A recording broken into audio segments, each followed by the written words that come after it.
এই হচ্ছে double stand. তো যেহেতু ভিতরিতে ডাবল স্ট্যান্ড ইনস্টল করার মতো জায়গা আছে, এই জন্য এখানে করতে পারবেন। হাফ চেনটা কিন্তু পরিষ্কার রাখা যায়, গাড়ি একবারে স্ট্যান্ড বাই দাঁড়ানো আছে। একটু সামনে পিছিয়ে করো তো, সামনে প্রেশার দাও তো। এই যে চাকা কিন্তু ঘোরানো যায়, ইজিলি ঘোরানো যায়, পিছনে চাকা ঘুরবে। ডাবল স্ট্যান্ড থাকলে যেটা আর কি যে সুবিধাটা পাওয়া যায়, নিজে নিজে মেনটেন্স করা যায় আর কি। এই যে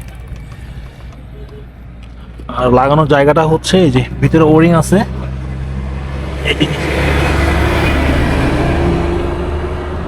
অনেকটা আগে যে নর্মাল বাইকগুলোতে যেভাবে লাগানো লাগে সেম, যেহেতু জায়গা আছে লাগানোর এই সিস্টেমটা দিছে। কারণ স্পোর্টস বাইকে আসলে মূলত আমরা এই ডাবল স্ট্যান্ডটা লাগাইলে দেখতে একটু খারাপ লাগে, এই জন্য আসলে মূলত লাগাই না। বাট লাগানোর যত জায়গা আছে ও হচ্ছে এটার সব ব্যবহারটা আর কি করছে, এটা আর কি ব্যবহারটা খুব ভালো মতো করছে। এই যে দেখেন, বাট আমরা কি করি যে না লাগানোর জন্য আসলে আমরা এই যে রিমটা মেনটেন্স করতে পারি না, প্লাস চেনটাও ময়লা থাকে।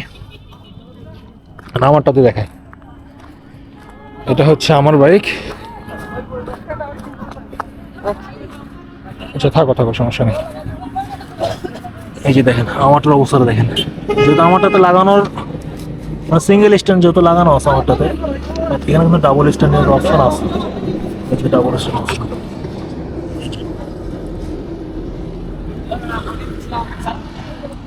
আর ডাবল স্ট্যান্ড থাকলে যেটা বললাম যে আমার এটা কিন্তু মেনটেন্স কিন্তু ভালো মতো মেনটেন্স করতে পারি। বাট আমারটা ডাবল স্ট্যান্ড লাগানো নাই, এই জন্য আমার চেনের অবস্থাটাও খারাপ আর এই চাকার অবস্থাটাও একদম বিশ্রী হয়ে থাকে। তো এই হচ্ছে অবস্থা।